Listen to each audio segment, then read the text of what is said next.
السلام عليكم ورحمة الله وبركاته. الحمد لله وحده والصلاة والسلام على من لا نبي بعده ولا أمة بعد أمته ولا كتاب بعد كتابه ولا شريعة بعد شريعته. أما بعد، فأعوذ بالله من الشيطان الرجيم. بسم الله الرحمن الرحيم. اليوم أكملت لكم دينكم وأتممت عليكم نعمتي ورضيت لكم الإسلام دينا. صدق الله العظيم. Respected ulama, Mufti Ashfaq Sahib, other scholars and eminent brothers and sisters, let me first put on record our thanks to Almighty Allah Subhanuhu Ta'allah for giving us the opportunity to gather here with the intention of pleasing Allah Subhanuhu Ta'allah and with the intention of the benefit of the Ummah. We thank Allah Ta'ala for all His favors, and knowing fully well that we can never do enough to thank Allah Ta'ala for all His favors. Allah says in the Quran, وَإِن تَعُدُّوا نِعْمَةَ اللَّهِ لَا تُحْصُوهَا. If you try and count the favors of Allah, you would be unable to do so. We send salutations upon our beloved Nabi Kareem sallallahu alayhi wa sallam, through whom we have received Allah's message. And not only received Allah's message, he was the perfect example who showed us in practical terms how to live Allah's message. It is a great pleasure for me. I am a person, together with some of the responsibilities that have come upon me, although I'm not worthy of it, I'm a person who loves interaction.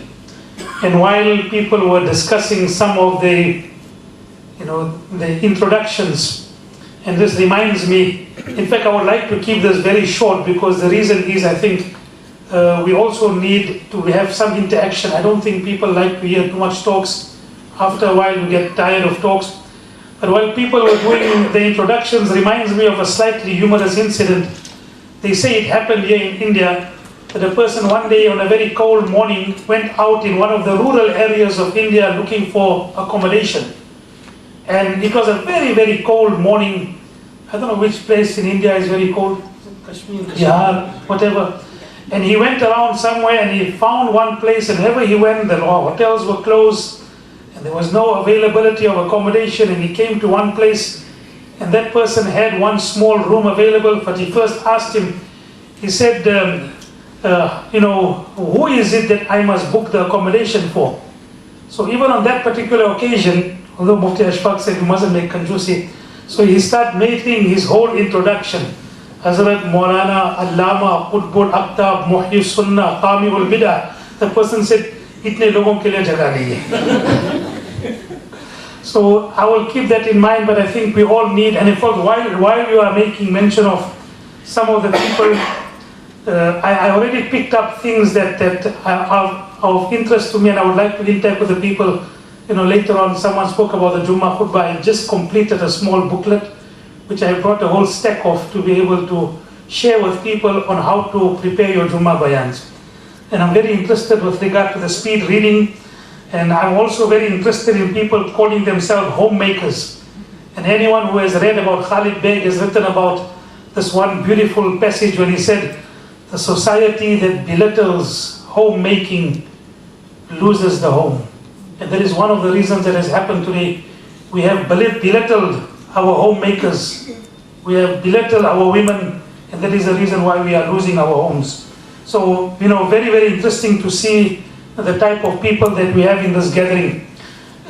Just let me give a small introduction before I come to the main point in sharing some of the activities, because part of what I'm doing, many of the things that have been discussed, somehow or the other I'm attached to many of the things in South Africa as the Secretary General of the Jamiat Ulema in South Africa. We all know we are gathered here on the basis of our deen. Now our deen is unique. It's not something that has been put forward to us as a trial and error of human experience. Allah Ta'ala in the Holy Quran says, اليوم أكملت لكم دينكم وأتممت عليكم نعمتي ورضيت لكم الإسلام دينا. I have completed my favors upon you. I have completed all my favors and my ni'mats upon you, and I have liked and I have chosen Islam as a way of life for you.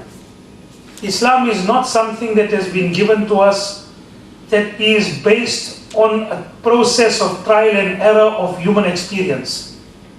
It has been chosen for us by none other than our Creator, who said, I am happy and I am pleased with Islam as your religion.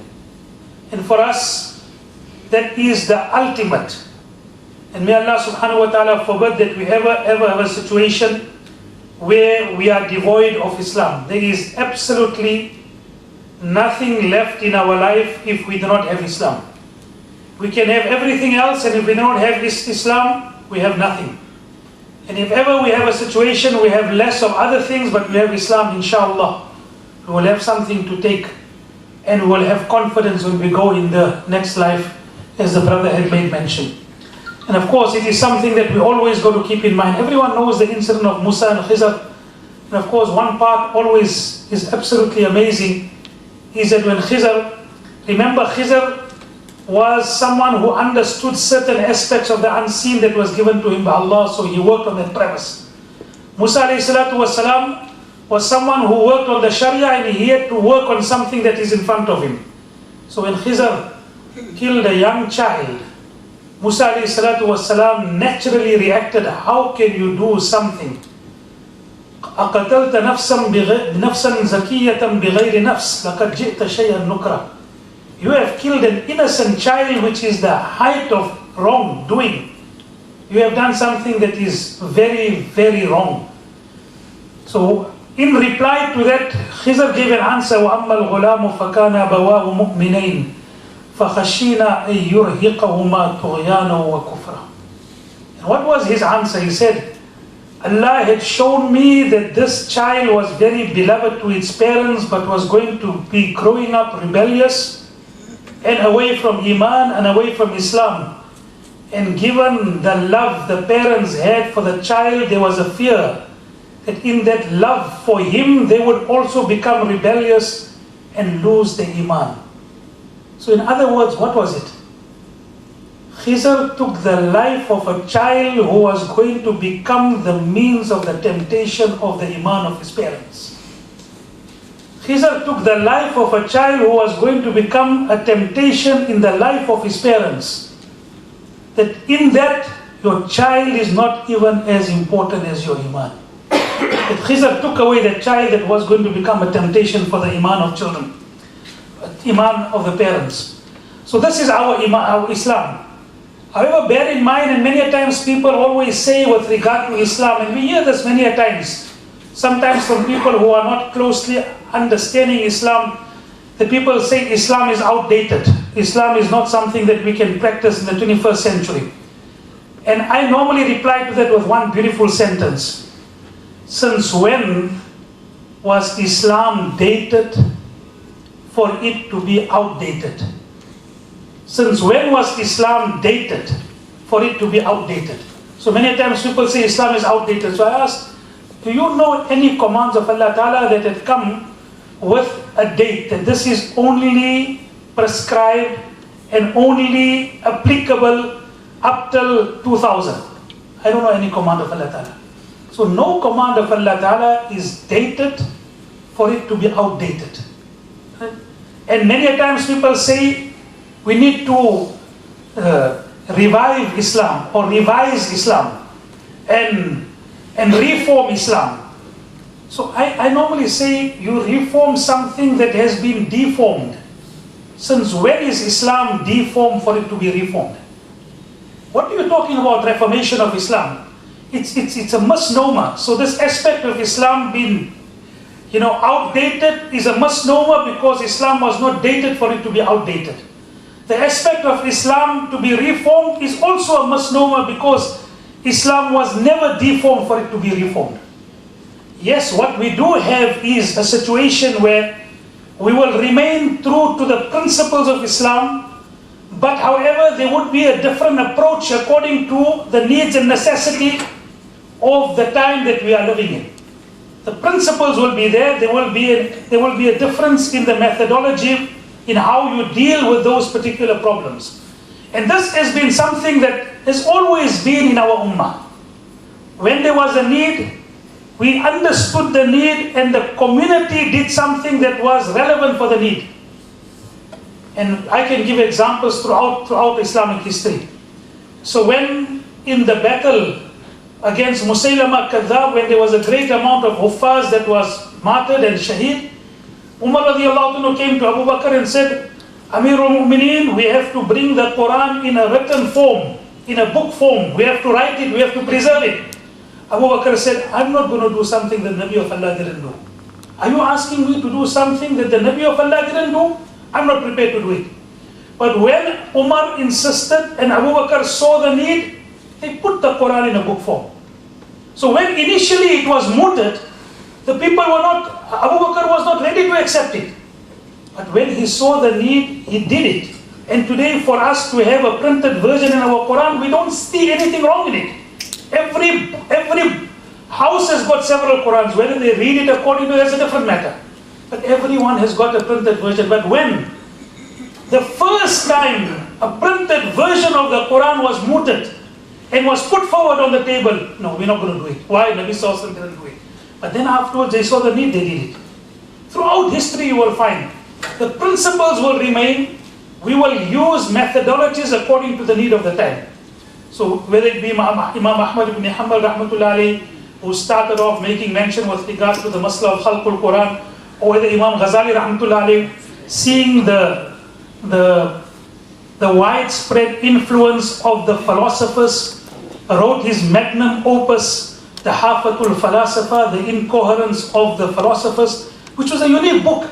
He not only saw that there was a need to combat the philosophers, because they had become, and their way was becoming prevalent in the ummah, he broke their arguments from their own writing, and he wrote the incoherence of the philosophers.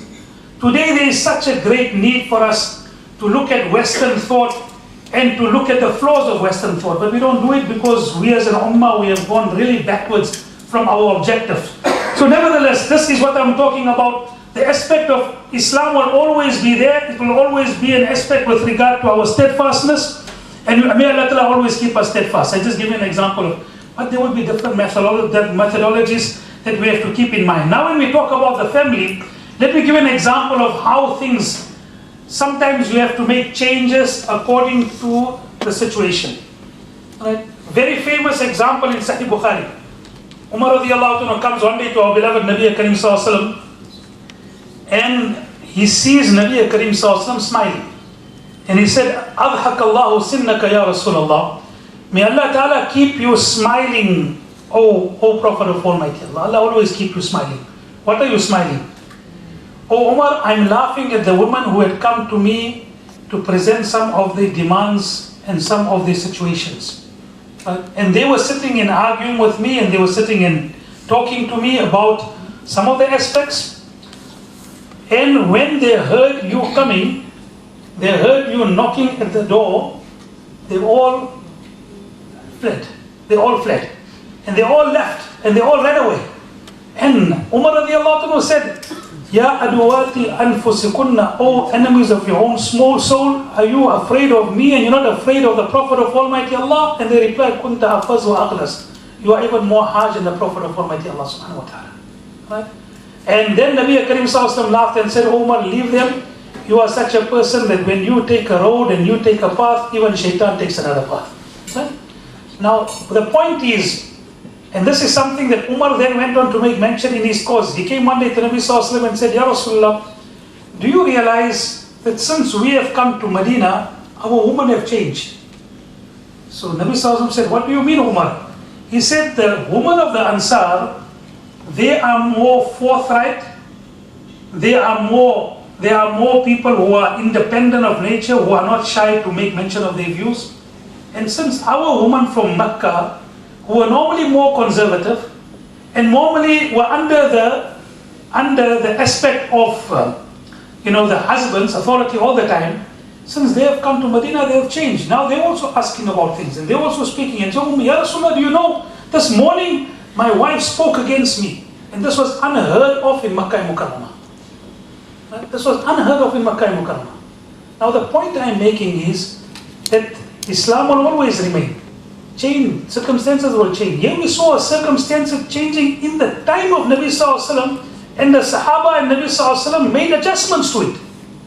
Today I find it very difficult that we can say that bas Islam is there, we don't have to make any changes, that is good enough. Yes, we believe in the principles of Islam, but there are always going to be situations that will change according to having the methodology of how things are. It's impossible for us to understand and think that today we will not have more assertive females than what they were 50 years ago. Because of what the entire situation in the world is, the emphasis upon women's rights, the emphasis upon women's freedom, we need to come to terms with it. We need to understand it from our Sharia and deal with it accordingly. Not get frightened with regard to it and just make a wide and sweeping statement and fatwa with regard to it. That is not going to solve the problem. And that's where I think this counselling becomes such an important point in our situation. So these are some of the situations that we have spoken about. So I think firstly we need to understand, yes, Islam is going to be our basis. There are going to be changing circumstances, and according to that changing circumstances, we will adopt methodologies. We will keep the principles, but we will use methodologies, and we will use situations according to what we find. Just give an example of parenting. We all know that our parents 20, 30 years ago, we were authoritarian parents. So, we always used to say that children must be seen but must not be heard. I've heard this English saying many a times, and especially in our Indian community, that's how it was. Today we don't have that situation. Our children are changed. So we have different methodologies and different methods of parenting. So we find that amongst parenting there's a free rein. So you give your children to do whatever, they can do whatever they want, which is disastrous. Then you have a permissive parent, a person who doesn't worry with regard to what his child does or doesn't do. In terms of morality, he's permissive. So if they do this, that's their responsibility. Let them do it. That is also something that is not the proper method of parenting. And of course, they have these different methods of parenting which we do in workshops. And then of course, the third type of the stuff is an authoritarian. You do what I say, and I don't want to listen to you. You just do whatever I say. Now that might seem very good, but in reality, what you are doing, you are breeding discontent silently and discreetly in the child. He might do what you are saying, but whether he is happy to do that, whether he wants to do it, whether he will rebel it for a time to come, you don't know. You just tell him something and he listens, maybe because of the force of your argument or because you are a parent, but is it the best way of parenting? But of course, in today's time, people will say that in today's time, experiences show that that is not the best way of parenting. Today we talk about another method of parenting which we call about, the parent as a mediator. So you start mediating discipline. You will say, okay, I will allow you so much, but then you are not supposed to do this much. I will allow you to use the phone, but on these conditions. Right? So we have different situations that come into the world and we have to deal with it in a different way. In similar manner with regard to this particular aspect of the situation with regard to family. Family today is, despite its importance, is in a crisis. And Mufti Ashfaq was an example that was given of him going into a court and seeing people who were apparently with Islamic dress, and yet they were in court and they were having great amount of disputes. What can I say with regard to the situation in today's time with regard to our family? Family is the nucleus of society. What society is going to become or not become depends upon the individual families. Because individual families, they form societies. What society is, it is a result of individual families. And yet we all know, and that is the reason why when Nabi Karim Sallallahu Alaihi Wasallam in a hadith in Sahih Muslim, there is mention made of Iblis, the big Iblis, taking reports from all the smaller jinnat and all the smaller shaitans. And one of them say, I made a person not read salat. The other one said, I made him commit this guna. The other one said that I made him, prevented him from doing this good. Iblis doesn't pay much attention to them. Until one of the small Iblis and small shaitans and jinnats come and said that today I made the husband and wife fight. I didn't leave them until I made them divorce and separate from one another. I didn't leave them until they separated from one another. Iblis leaves all the smaller shaitans. He leaves all the smaller jinnats who are giving reports with regard to what they have done to make human beings do evil. And he calls a small jinnat and said, you come and sit here. You have done more than anyone else. You have done the greatest evil. Because when family breaks up, then it is not only two individuals breaking up, which we have to understand. It has a consequences and a repercussion upon the children, upon the broader family, upon the extended family, and it causes untold harm. Yet we are at a situation today that we are seeing things happening, yet we are not taking steps with regard to it. One sister was making mention that I am passionate to work for the community. Subhanallah, either we can just sit back and say and talk about it and gossip about it. Do you know this one and this one had a divorce? Do you know this one and this one have marital problems? Or we can become part of the solution rather than part of the problems. Sahih Muslim, there is a hadith, and I just love this hadith. It is something that each and every one of us here, from what you have been telling us, it is, you are an activist in some way. And if you are an activist, I would like you to make this hadith the passion. I would like you to make this hadith your motto. Nabi Karim Sallallahu Alaihi Wasallam said, Al-Muslimu alladhi yukhalitu an-nas wa yasbiru ala adahum khayrun min al-Muslim alladhi la yukhalitu an-nas wa la yasbiru ala adahum. The Muslim who intermingles with people, who tries to solve their problems, and in that he bears inconvenience, because while you are going to solve people's problems, you're going to have difficulty.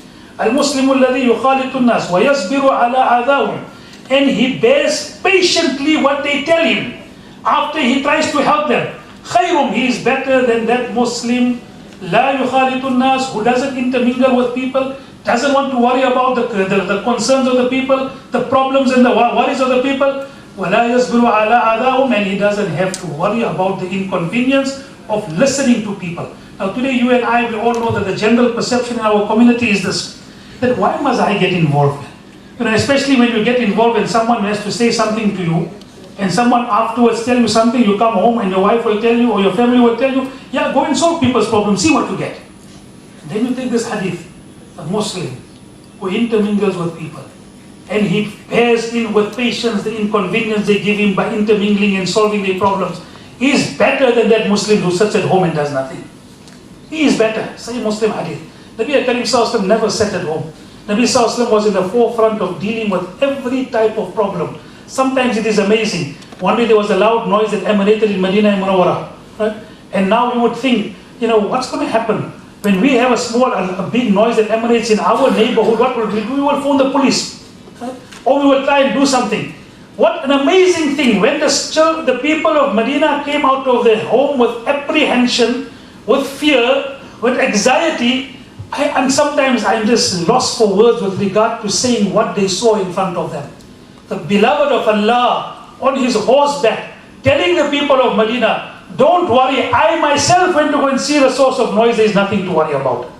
Today even the most dindar person will not do something like that. Yet we will say we must follow the sunnah of Nabi Karim Sallallahu. This was also the sunnah of Nabi Sallallahu. When there was a noise in Medina, he was the first person to go and see what was the source of noise, and he came and give people, the sali. He came and give them, the aspect of comfort, there is nothing to worry about. And we have situations, and something of our situations, we are in very similar situations in South Africa and India. We used to, and I'm going to say this maybe as a point of maybe disappointment. We know India has got the largest number of Muslims in one country. Never mind as minorities, there is no other country in the world that has got so many Muslims the way India has got. I think India is supposed to be a shining example.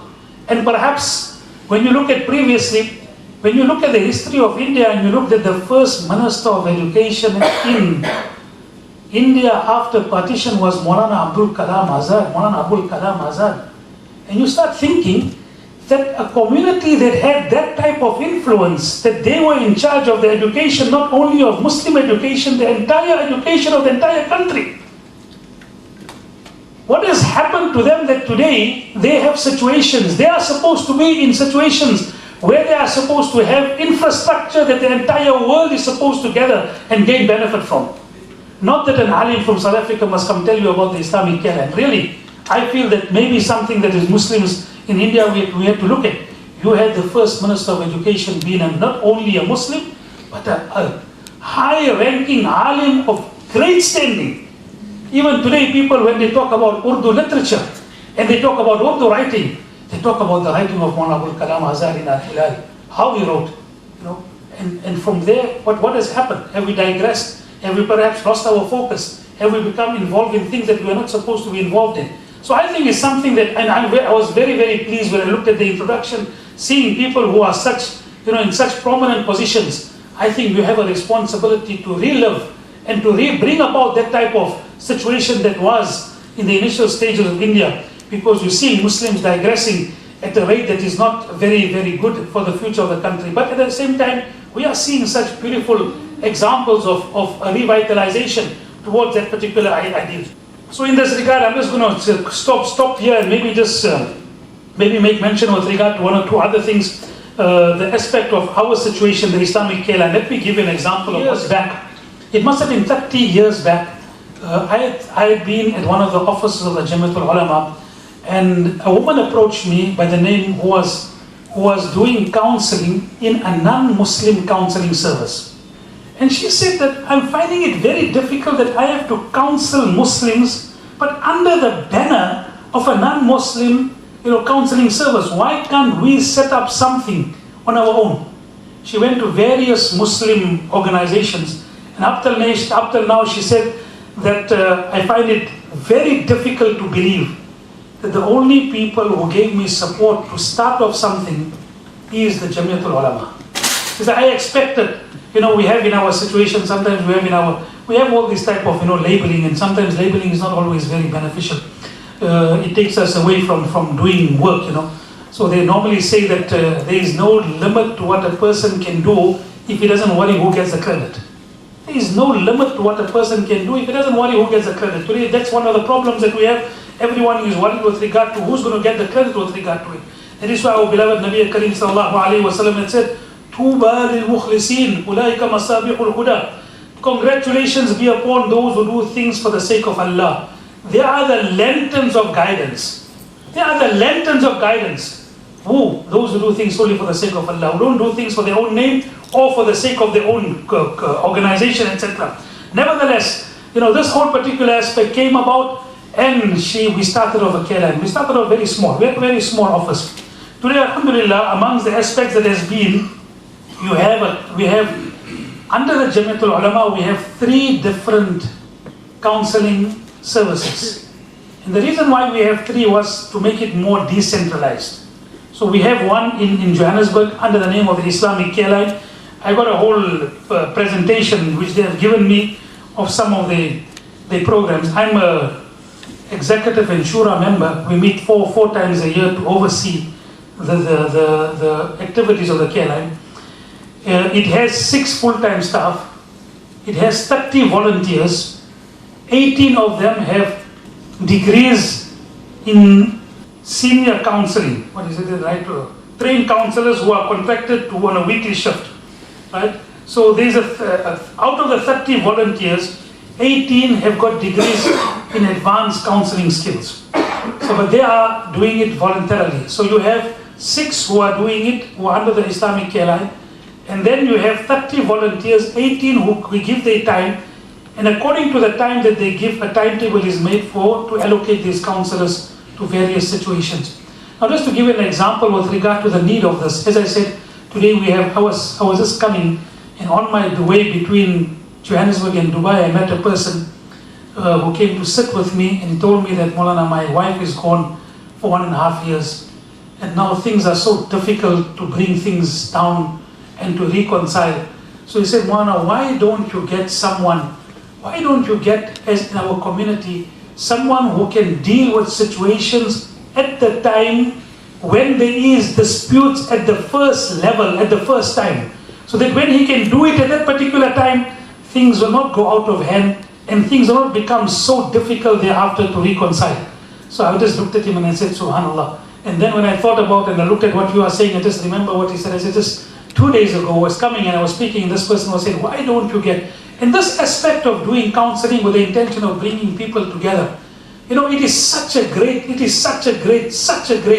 community work that, and such a great, rewarding aspect that Nabi Kareem Sallallahu Alaihi Wasallam on one day said to the Sahaba, ألا أخبركم بأفضل درجة القائم الليل وسائم النهار. The Sahaba were always in the lookout for good deeds. And Nabi Sallallahu telling them, should I not tell you something that is even more better than performing nafil salat? More better than your tahajjud namaz. More better than your nafil rozas. Whether it be the roza of 9th of 9th and 10th of Muharram. Whether it be of 9th of Arafah. Can I not tell you something that is even more rewarding than your nafil rozas, than your nafil salat? Bala ya Rasulullah, definitely tell us ya Rasulullah, which is that? What is that? Even more rewarding than tahajjud, more rewarding than our rozas and fasting on the 9th and 10th of Muharram and on the 9th of Arafah. What is that ya Rasulullah? Al-Islahu dhatul bayyin, to bring people together, to reconcile people. Do you know why, O my Sahaba? Because when people are in disputes and are fighting, here haliqa, it destroys. It shaves off. The word haliqa means to shave off.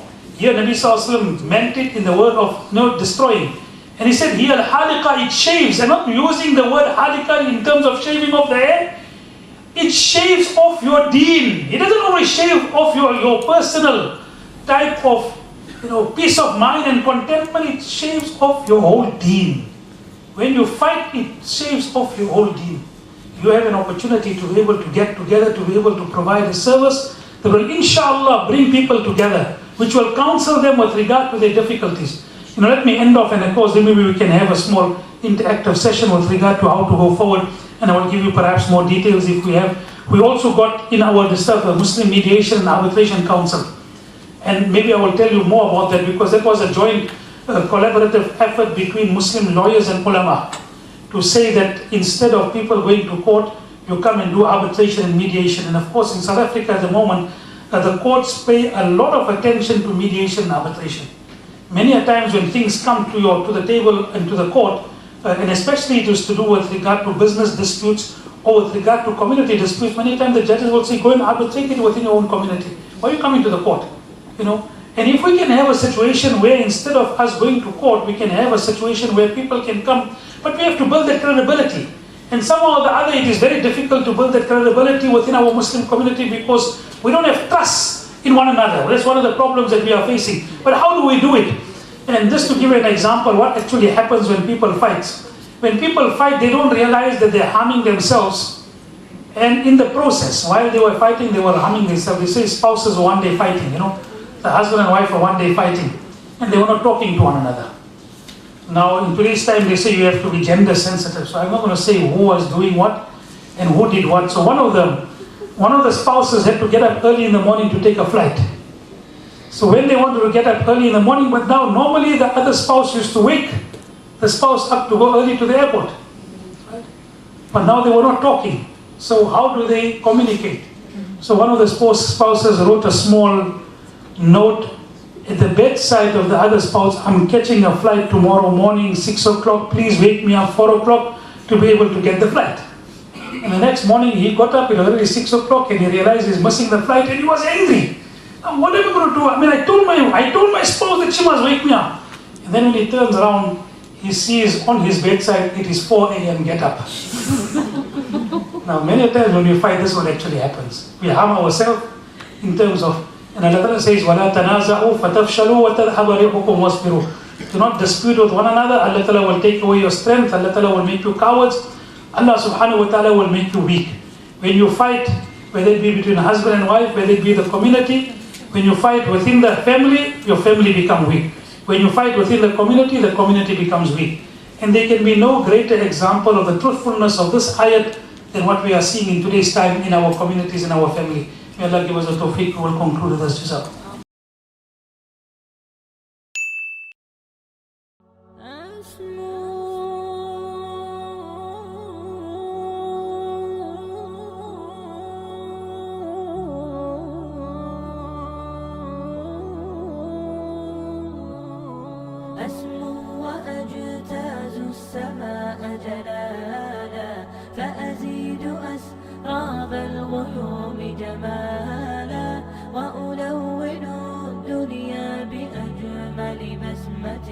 وأكون للخير العميم مثالا أسمو وأجتاز السماء